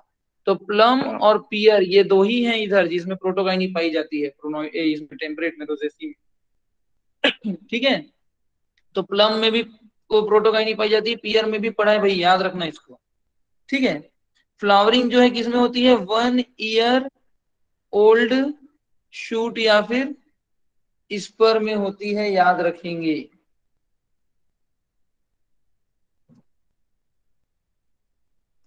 ठीक है, दूसरा चीज याद रखना, इसमें 5 अलग अलग टाइप के पेटल पाए जाते हैं। 5 टाइप ऑफ पेटल्स फॉर्म्ड, इसको मैं कल एक बार और डिस्कस करने की कोशिश करूंगा। 5 basic type of petal formed, चूंकि 5 अलग अलग प्रकार के पेटल का फॉर्मेशन होता है इसमें, मतलब 5 अलग अलग प्रकार के पेटल पाए जा सकते हैं फ्लावर में, इसलिए इसे पॉलीमॉर्फिक भी कहा जाता है, पॉलीमॉर्फिक फ्लावर भी कहा जाता है। मतलब ये एक्चुअली एक पॉलीमॉर्फिक ट्रेट है कि प्लम के एक अलग अलग वैरायटी में 5 अलग अलग प्रकार के पेटल बन सकते हैं। भाई वैरायटी भले अलग हो, लेकिन सारे फ्लावर में, सारे वैरायटी के फ्लावर में एक जैसे पेटल बनने चाहिए ना, पर अलग अलग वैरायटी में अलग अलग प्रकार के पेटल बन सकते हैं। तो पेटल जो है, पेटल का जो ट्रेट है वो पॉलीमॉर्फिक ट्रेट है कि भाई पेटल जो है अलग अलग प्रकार की मॉर्फोलॉजी अलग अलग वैरायटी में शो कर सकती है। तो इसे हम लोग क्या कहते हैं, पॉलीमॉर्फिक ट्रेट कहते हैं, याद रखना। ठीक है, यस सर। इसके बाद आपका जो है, जो प्लम है इसमें भी सेल्फ इनकम्पेटिबिलिटी पाई जाती है। कौन सी, गेमेटोफाइटिक। फाइटिक। ठीक है, गेमिटोफाइटिक सेल्फ इनकम्पेटिबिलिटी पाई जाती है। और रेयरली, कभी एकदम रेयरली इसमें क्रॉस इनकम्पेटिबिलिटी देखी जा सकती है, अदरवाइज वो मेनली चेरी में देखने को मिलता है। यहां तक की चीजें क्लियर है आप लोगों को? Yes sir. Yes, sir. Yes sir. Sir slide ऊपर करना तो। ये एक बेसिक इसकी फ्लावरिंग की जो चीजें हैं वो मैं आप लोग को बता रहा, फिर आगे का और इसमें जो रहेगा। क्रॉस पॉलिनेटेड है, ठीक है, क्रॉस पॉलिनेटेड है। हनी बी से पॉलिनेट, हनी बी ही इसमें एज एन पॉलिनेटर काम करती है, याद रखेंगे। ठीक है, 30 to 33% पॉलिनाइजर की आवश्यकता यहाँ पे भी है।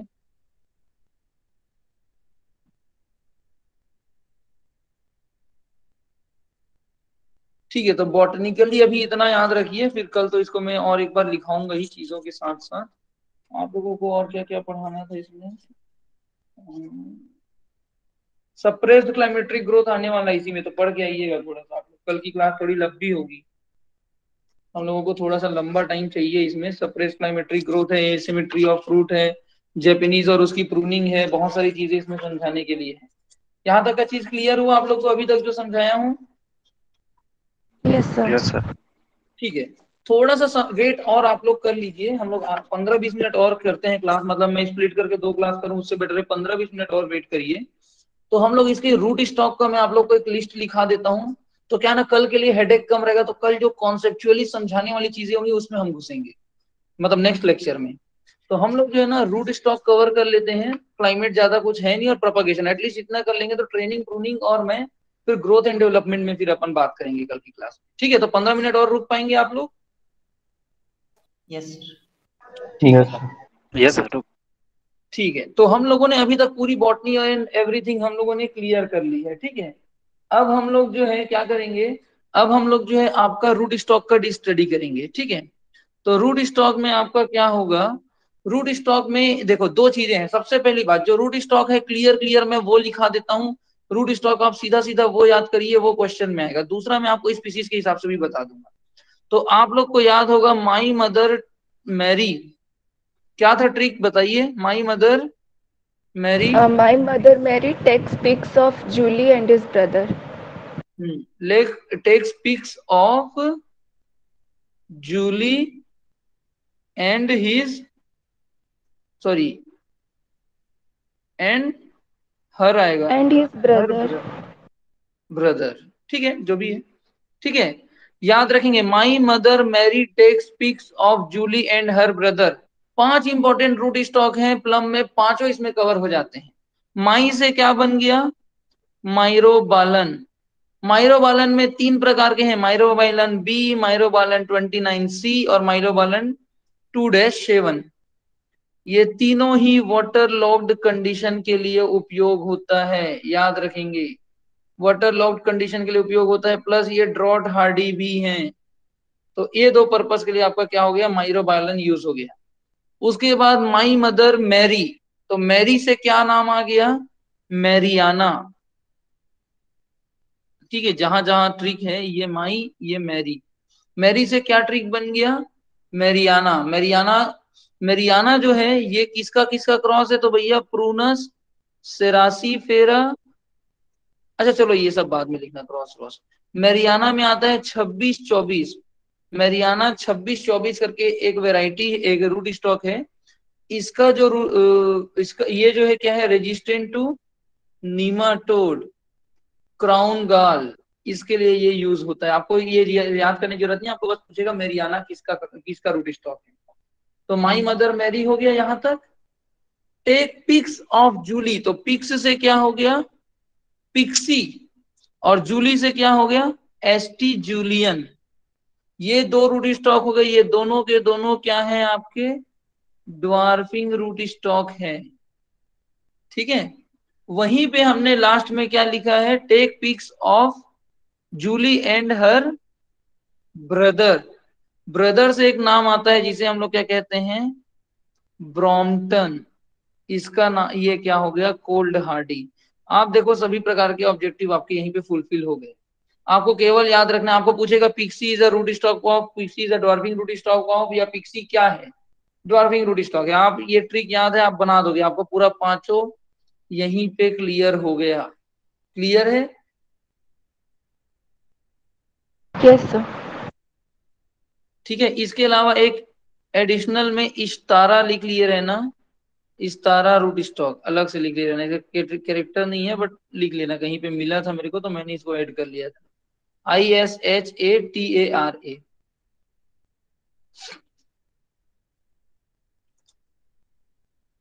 यहां तक हुआ। यस। अब देखो, आपको रूट स्टॉक लिखना ऐसा ही है, आपको रूट स्टॉक याद करना इतना ही है। अब मैं रूट स्टॉक को स्पीसीज से कनेक्ट करके बता रहा हूं, उसको बिल्कुल याद नहीं करना, उसको केवल और केवल समझना है कि स्पीसीज की स्टडी इतनी टेम्परेट में क्यों होती है। वो चीजें आप लोग को यहां से समझ में आएगी। देखो सबसे सर पहले क्या हमने लिखा था, इस ये वाला, इसके वो जो गोले किए हैं सर। ये ब्रॉम्पटन है और ये यस सर। इस्तारा है, इस्तारा रूट स्टॉक। ठीक है, अब देखो अगर हम चेरी की स्पीसीज की बात, सॉरी प्लम की स्पीसीज की बात करें, तो हमने एक पढ़ा था चेरी प्लम या फिर माइरोबालन प्लम पढ़े थे, याद है। Yes sir. यस। ठीक है, इसका जो भी बॉटनिकल नेम है वो आप लोग यहाँ पे लिखना, प्रूनस सेरासी सिरासी। फेरा। ठीक है, इसी स्पीसीज का क्लोनल सिलेक्शन तो भैया आपका वो है, कौन सा, माइरोबालन, जो आप पढ़े हो ना, माइरोबालन बी 29C और 27, ये इसी का तो क्लोनल रूट स्टॉक है। तो याद रखेंगे ये कौन सा रूट स्टॉक का है, ये कौन सी स्पीसीज का है, तो इस पर्टिकुलर स्पीसीज का है। ऐसे ही हमने दूसरा रूट स्टॉक क्या पढ़ा था, मैरियाना पढ़ा था, याद है। मैरियाना कहां से बना है, प्रूनस सेरासी फेरा और प्रूनस मेंसोनियाना। मॉन्सोनियन। हाँ, मॉन्सोनियाना, इनके क्रॉस से क्या बना है, मैरियाना बना है। बस यही वाला एडिशनल याद रखना है, बाकी याद नहीं करना। मैं बता रहा हूँ कि ये जो अदर स्पीसीज का नाम आपको शुरू से लिखवाया जा रहा है, क्यों वॉटकिन का क्लासिफिकेशन बताया जा रहा है, तो भाई ये इस प्रकार से यूजफुल होंगी आगे भविष्य में। ठीक है, तीसरा हमने याद है एक पढ़ा था डेमसन प्लम, यस सर। जो कि अपने आप में हेक्साप्लॉइड था, प्रूनस इंसिटिटिया, जो कि आपके यूरोपियन प्लम के जैसा ये भी आपका क्या है, आपका हेक्साप्लॉइड है। इसी की वैरायटी है आपकी सेंट जूलियन। तो सेंट जूलियन कौन सी स्पीसीज का रूट स्टॉक है? सेंट जूलियन और पिक्सी जो है आपकी डेमसन प्लम की। समझ में आ रहा है? तो ये चीजें आपको इस तरीके से याद रखना है। ऐसे ही ब्रॉम्पटन करके एक रूट स्टॉक हमने पढ़ा ना, वो यूरोपियन प्लम का है। तो एक्चुअली हम जो कल्टीवेट करते हैं प्लम, यूरोपियन प्लम और जापानीज प्लम, उस स्पीसीज से कौन सा रूट स्टॉक आ रहा है? मात्र हमारा ब्रॉम्पटन, बाकी सब दूसरे स्पीसीज के आ रहे हैं। तो याद है मैंने आपसे कहा था कि कल्टीवेटेड स्पीसीज केवल दो है, बाकी सब रूट स्पीसीज का यूज या तो हम एज इन रूट स्टॉक करते हैं या तो as in breeding purpose, in the breeding purpose use करते हैं। ठीक है, जैसे कि अमेरिकन प्लम वगैरह का हम लोगों ने विंटर हार्डीनेस के लिए ब्रीडिंग में किया हुआ है। ठीक है, यहाँ तक क्लियर है? सर सेकंड वाला का एक बार नाम बताना तो सर, स्पीसीज का।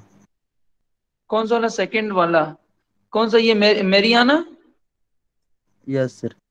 Prunus cerasifera into Prunus munsoniana, ये वाला बस याद रखना, बाकी याद रखने की जरूरत नहीं है, बस चीजें लिंक कर पाओ इसलिए। ठीक, अब ये सारे वो रूट स्टॉक है जो कि हमारे प्लम के ही स्पीसीज के हैं, लेकिन हम अदर क्रॉप की स्पीसीज का भी यूज करते हैं, अदर क्रॉप को भी as an root stock use करते हैं। तो आप सबको पता होगा कि भाई प्रोनोइडी में सारे के सारे जो क्रॉप हैं वो तो प्रोनोइडी सब फैमिली के हैं, तो कहीं ना कहीं सब तो एक दूसरे से जुड़े हुए हैं ना। तो आलमंड इंटू पीच, यानी कि क्या हो गया ये? स्लोह। स्लो। या फिर sorry, almond into peach sloe नहीं हुआ, ये क्या हो गया? प्रूनस नीरा, प्रूनस बहमी। वहीं पीच इंटू आलमंड, जिसे हम लोग क्या कहते हैं? स्लोह, ये भी as an root stock use होता है यहाँ पे। वहीं पे आप जो है पीच का जो रूट स्टॉक है, पीच में जितने रूट स्टॉक पढ़े हो आप, वो सब यहाँ पे as an root stock use हो सकता है। ठीक है, और पीच इंटू आलमंड के क्रॉस से बनाए जो जीएफ सीरीज हो ना, जीएफ 677, जीएफ 557, ये सब यहाँ पे रूट स्टॉक के रूप में यूज हो सकते हैं। बताना ये चाह रहा हूं मैं आप लोगों को कि अगर रूट स्टॉक में ये 4-5 रूट स्टॉक जो आपने ऊपर लिखा वो नहीं दिया हुआ है, पीच आलमंड एप्रिकॉट नाम का कोई भी चीज दिया होगा तो आंख बंद करके टिक कर देना। लेकिन एप्पल और पियर दिया होगा तो एप्पल और पियर या क्वींस या लोक्वार्ट को मत टिक कर देना प्लम में भाई, क्योंकि वो पोमोइडी सब फैमिली के हैं, वो आपस में उधर रूट स्टॉक के रूप में यूज होते हैं। और प्रोनोइडी में जितना क्रॉप यूज आता है, प्रोनोइडी में 5 क्रॉप आता है ना, apple, peach, plum, cherry, apricot और आलमंड, इनके जितने रूट स्टॉक है ये सब आपस में एक दूसरे के साथ यूज किए जा सकते हैं। अभी आप चेरी में पढ़ोगे सेंड चेरी, नैनकिंग चेरी, ऐसे करके अलग अलग प्रकार के चेरी होते हैं। ये दोनों को as an dwarfing root stock use किया जाता है इसमें भी, और आगे चल के एप्रिकॉट पे भी यूज होगा। तो बताने का मतलब यह है कि आपको बिल्कुल इस चीज के लिए क्लियर रहना है कि भैया इसमें बिल्कुल ये लोग जो है एक दूसरे के साथ चेंज कर सकते हैं रूट स्टॉक को। क्लियर है ये चीज? Yes, sir. Yes sir. ठीक है, एक लास्ट चीज और पढ़ते हैं, क्लाइमेट में कल बता दूंगा, ज्यादा लेंदी हो जाएगा नहीं तो फिर। प्रोपगेशन, प्रोपगेशन में कुछ है नहीं, आप सब लोग को पता है, कोई नया चीज नहीं है। बताइए, प्रोपगेशन की अगर मैं बात करूं तो कमर्शियल प्रोपगेशन करना है तो मैं किससे करूंगा? ग्राफ्टिंग। हाँ, कौन सा ग्राफ्टिंग? टंग ग्राफ्ट। हाँ, तो वही टी बडिंग, या फिर आप सीधा सीधा क्या करेंगे? टंग ग्राफ्टिंग। ये दोनों से आप कमर्शियल प्रोपगेशन कर सकते हो। ठीक है, इसको याद रखेंगे। इसके अलावा सीडलिंग के लिए, सीड क्लोनल के लिए कौन सा रूट स्टॉक, कौन सा प्रोपगेशन होता है? स्टूलिंग, वो आप लोग लिख लेना, उसमें कुछ माइरोगुलन। नया चीज नहीं है। ठीक है, क्लोनल रूट स्टॉक के लिए वो हो गया। इसके अलावा यहाँ भी स्टेंटिंग टेक्निक फॉलो होता है। अब याद करो, हमने लास्ट क्रॉप में मैं आप लोग को स्टेंटिंग टेक्निक बताया था, क्या होता है? Cutting plus budding. कटिंग और प्लस बडिंग मतलब बडिंग एक इससे में टुगेदर। टेक्निकली एक साथ। एक साथ करेंगे, है ना, या फिर कटिंग प्लस ग्राफ्टिंग अगर एक साथ करें तो हम लोग जो है उसे हम लोग क्या कहते हैं, स्टेंटिंग टेक्निक कहते हैं। एक वैरायटी है इसमें, एग्जांपल है सतलुज पर्पल, सतलुज पर्पल और ग्रीन गेज करके वैरायटी है, ठीक है, ग्रीन गेज। ये दोनों वैरायटी को स्टेंटिंग टेक्निक के लिए यूज किया गया है। क्या किया गया, ग्रीन गेज वैरायटी की, ग्रीन गेज वैरायटी का हमने क्या ले लिया, कटिंग ले लिया, और इसके ऊपर हमने क्या किया, कटिंग को हमने जमीन में उगाया ही था और उसी टाइम पे हमने क्या कर दिया, सतलुज पर्पल वैरायटी को ग्राफ्ट भी कर दिया। तो इस तरीके से ग्राफ्टिंग एंड कटिंग दोनों एक साथ हुआ। तो ये इसका एग्जांपल है, ग्रीन गेज और सतलुज पर्पल के बीच में ये स्टेंटिंग टेक्निक का उपयोग किया गया। इससे कम समय में इन दोनों का ग्राफ्टेड प्लांट हमको मिल गया। अगर ऐसे नॉर्मली करेंगे तो 1-1.5 साल का टाइम लग जाएगा, इसमें क्या 4-5 महीने में बन के तैयार। समझ में आया? यस Yes, ठीक, sir. ये तो ऑलरेडी हम लोग पढ़े हुए थे, बस एग्जांपल एक इसमें मिल गया। प्लांटिंग की बात करें तो प्लांटिंग हम लोग या तो क्या कर सकते हैं, अच्छा हम प्लांटिंग इसमें जनरली किसकी करते हैं, लीफलेस प्लांट की करते हैं, जिसे हम लोग क्या कहते हैं, वीप। तो क्या कर सकते हैं, लीफलेस प्लांट का उपयोग कर सकते हैं, जो कि जनरली 1 ईयर ओल्ड होता है, 1 ईयर ओल्ड लीफलेस सीडलिंग 1 से 2 साल तक हो सकता है, ठीक है, 1 से 2 साल तक हो सकता है।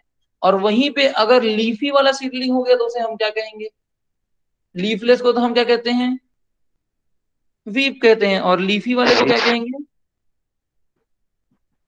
फीदर्ड सीडलिंग। लिखिए, फीदर्ड यानी, फीदर यानी क्या होता है, पंख होता है ना, मुर्गियों के पंख, फीदर, फेदर। Yes, sir.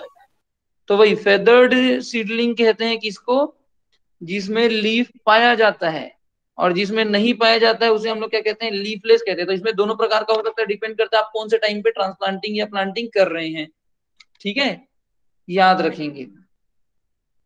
अगर ट्रांसप्लांटिंग डिले होता है तो इसमें हम लोगों ने एक चीज के बारे में पढ़ा हुआ है जिसे हम लोग क्या कहते हैं, हीलिंग इन। हीलिंग इन का प्रोसेस Yes, याद sir. है? प्लांटिंग डिले होता है तो शेलो Yes, sir. ट्रेंच में हम लोग जो सीडलिंग को मिट्टी में गीले मिट्टी में दबा के रख देते हैं, ठीक। मैं टाइम वगैरह नहीं लिखा रहा हूँ क्योंकि आपको बहुत हो चुका है, प्लांटिंग टाइम, ट्रांसप्लांटिंग टाइम, अब आपको 3 क्रॉप में वो चीज याद हो गई होगी आई थिंक, है ना, प्रोपगेशन टाइम, सारी चीजें। स्पेसिंग की बात करें तो 6x6 मीटर में लगाते हैं इसको, स्पेसिंग स्क्वायर सिस्टम में 6x6 में लगाते हैं। हाई डेंसिटी में 6x1.5, इसमें हाई डेंसिटी प्लांटिंग करते हैं, ठीक है। तो इतनी चीजें आप लोग याद रखेंगे, ठीक है। अगर ट्रेनिंग भी लिख पाओ तो लिख लो। ट्रेनिंग सिस्टम ओवरऑल किसका उपयोग करते हैं बताइए, modified leader system. Modified leader system का उपयोग करते हैं। ओवरऑल अगर क्वेश्चन पूछेगा तो आप मॉडिफाइड लीडर सिस्टम का उपयोग करते हैं ये पूछोगे, ये बताओगे। लेकिन अगर कंडीशन दिया हुआ है कि बताओ यूरोपियन में कौन सा करेंगे, तो यूरोपियन में मॉडिफाइड लीडर सिस्टम होता है, क्योंकि वो अपराइट ग्रोथ के होते हैं, वहां के पौधे सीधा ऊपर की ओर ग्रो करते हैं। तो अपराइट ग्रोथ होने के कारण यूरोपियन में आप मॉडिफाइड लीडर सिस्टम यूज करते हैं। लेकिन वहीं पे जैपनीज हमने पढ़ा विग्रस ग्रोथ के होते हैं, तो इनमें ओपन सेंटर सिस्टम का उपयोग करते हैं, क्योंकि ये स्प्रेडिंग टाइप का ग्रोथ शो करता है, फैलने वाला ग्रोथ शो करता है। तो यहाँ पे ओपन सेंटर सिस्टम का उपयोग होता है। अगर ओपन सेंटर सिस्टम क्रॉप के हिसाब से पूछेगा तो आप किसको टिक करोगे, पीच को। प्लम वहां पे अगर पूरा प्लम की बात करें तो मॉडिफाइड लीडर सिस्टम। कंडीशनली पूछे यूरोपियन प्लम में क्या होता है, जैपनीज प्लम में क्या होता है, तब आप लोग इस कंडीशन में आओगे, ठीक है। Yes sir. Yes, sir. Okay, तो इतना आप लोग याद रखेंगे, इतना आप लोग याद रखेंगे। ट्रेनिंग सिस्टम क्लियर हो गया। प्रूनिंग में आप लोग को कल की क्लास में बताऊंगा। तो कल हम लोग प्रूनिंग, क्लाइमेट, उसके बाद फ्लावरिंग और आपका pollination, fruit growth and development, maturity indices, आपका क्लाइमेट्रिक्स और आपका नॉन क्लाइमेट्रिक और suppressed climacteric method, disease insect, root stock, sorry वो डिसऑर्डर, ये सारी चीजें हम लोग कल पढ़ेंगे, वैरायटी पढ़ेंगे। तो कल आप लोग भरपूर समय निकाल के आइएगा, थोड़ा लंबा क्लास होगा कल। हम लोग कोशिश करेंगे प्लम खत्म कर ही दें, ताकि 1 से 1.5 दिन चेरी को लगेगा और 1 दिन लगेगा एप्रिकॉट को, और आप लोग का रोजेसी फैमिली कंप्लीट हो जाएगा। और नट्स में ज्यादा डिटेलिंग में नहीं जाएंगे, तो आप लोग इतना पढ़ के आइए बिल्कुल, ठीक है। तो कल कोशिश करेंगे इवनिंग में हम लोग 2 क्लासेस रखें, जितना भी होगा मैं आप लोग को बता दूंगा, ठीक है। एक क्लासिफिकेशन पे होगा और एक इस पे होगा, ठीक है। तो पढ़ के आइएगा सभी लोग, सर ठीक। मैं हाँ बोलिए। सर मैरियाना का जो क्रॉस है वो ग्लस्टर में प्रूनस डोमेस्टिका इनटू मोनोसियाना दिया है। प्रूनस किसका? मैरियाना का? Yes sir. क्या दिया है? Prunus domestica Prunus into domestica into Prunus munsoniana. Domestica into दिया हुआ है। किस में दिया है? ये हैंडबुक में दिया है? सर नहीं वो सर, गलत है ग्लस्टर सर, हैंडबुक में पूर्ण सिरासी फेरा दिया है सर। हाँ हाँ वही, क्योंकि मैं भी इसको टीके बोस से लिखा हुआ हूँ ना। सिरासी में। फेरा यस सही है, वो है क्लस्टर्स को अपन रेफरेंस नहीं ले सकते, और हमारे यस पास सर। हैंडबुक का भी रेफरेंस है और टीके बोस का भी। तो सिरासी फेरा इंटू मंसूनियाना, ये याद रखना उसको, ठीक है। सुधार लीजिए उसको, बुक यस में सर। कट करके लिख दीजिएगा। हाँ सर ठीक। प्रोपागेशन को शो करना तो सर। हाँ हाँ बोलिए, क्या बोल? प्रोपगेशन देखना है ये, ठीक है। तो इतना आप लोग याद रखिए, मैं वीडियो रिकॉर्डिंग ऑफ कर रहा हूँ, और आप लोग जो है क्या बोलते हैं कल पढ़ के आइए। मैं